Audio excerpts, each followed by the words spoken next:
Betty, you're all very welcome. And there's a wee Patreon account if you would like to support my annoying of the great and the good. Then you can do so now for about $1.25 a week. Yes, just $5 a month, and you can keep me ticking over and annoying people who should be annoyed more regularly.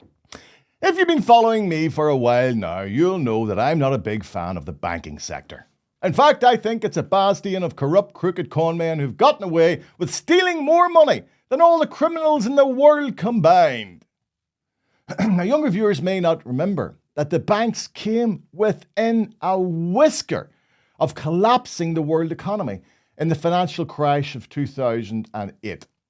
This came about due to the wanton gambling they did on the housing market, where they created these subprime loans to people who they knew would never be able to repay them, whilst they creamed off massive fees. When the inevitable happened and the housing sector collapsed with trillions in debt, the banks had public money pumped into them by governments, right? Because the government said the banks were too big to fail. In this wonderful capitalist society, isn't it strange that every other business in the world can fail, but banks aren't allowed to fail? So billions and trillions were pumped into the banks from our taxes. Money which should have been spent on housing, health and education went into propping up the banks. The real disgrace is that none of those responsible were ever held accountable. Instead, the banking bosses were allowed to retire with their illegally acquired assets, while millions of first-time homeowners were bankrupted. Now, there was lip service paid at the time by both the American and UK governments, with assurances they would never allow the wanton greed of the banking sector to wreak such havoc on our societies ever again. But the promises of reforms, well, strangely enough, they never materialised, as the cosy symbiotic relationship between the banks and politicians quickly reasserted itself. Now, one of the most obvious causes of the 2008 financial collapse were the obscene bonuses that the bankers paid themselves. And what that did was it incentivized their staff to take even greater risks. So in 2014, the UK government, then still part of the EU, brought in a banker bonus cap, which limited the amount of a banker's bonus to around 200% of their pay. That's still a lot of money. That is still a lot of money, especially when you compare it with the nurses who were beaten into the ground and had to go on strike just to get a 5.5% pay rise. And one of the last actions of the most corrupt Tory government in recent history, well, that was to scrap that cap.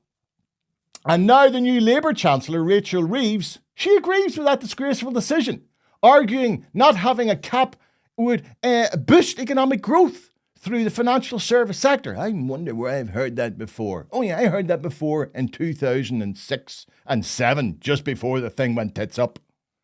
Now, the reason I'm giving you all this background is because this week the banking sector have finally been forced by the government into refunding customers who find themselves victims of fraud online.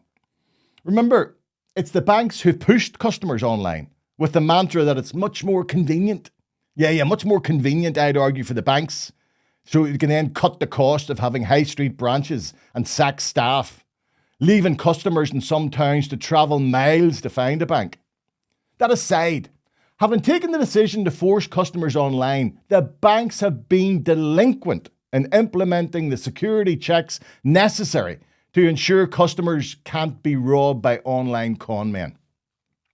This has led to hundreds of thousands of people losing sums from a few pounds to their life savings, with the banks washing their hands of all responsibility. That is, up until this new legislation. But even this new payment systems regulator, well, that's taken 2 years to be implemented and has been the victim of last-minute changes due to lobbying by the banks and pressure from interested ministers. I'm sure they're interested. I'm sure they're paid to be interested.